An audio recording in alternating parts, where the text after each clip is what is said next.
alusin na melon Hoy yan ang alusin na hindem Ilan ang ding alusin mo Umloading Igol katasanin Kung ilakihin ko inhulagin Ningay na ngayon na akaletin Ilan ang ding alusin na Umzingding Igol katasanin Lihat adin kasi hilawin Tu sana ding hilawin Di tunisot sa ilang Lung yalasay sa ilang Patong kanipin kini na umdem Na mel hoy si hilaw nang kadi na hohi At hu sa hilaw nang kadi na hi Nang kanay na hi Lung yal kanay na hi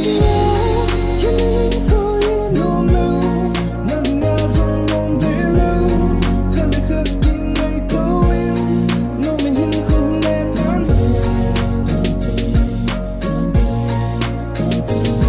Pwede nga Yanin ko inom law Naging azong mong dilaw Kalikhat kingay tawin Numihin ko hiletan Numihin ko hiletan Ni khohin ka vet na hi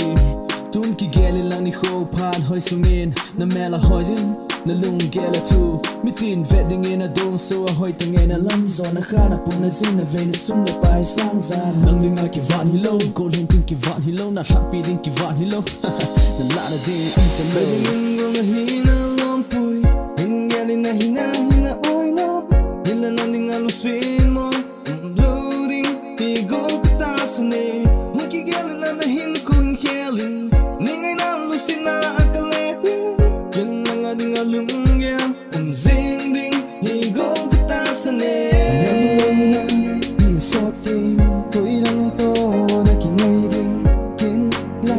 Hapaloading Nangin la Gyal paloading Kin kanok kasi nanupang inalengi Kin kadi kasi natibang inatoni Bet po hilaw Itinalong low Kagyal sa nga hinahin ko man na samzo Kinahin ko inom law Naging azong mong dilaw Kalikhat kingay tawin Numihin ko hiletante Pwede nga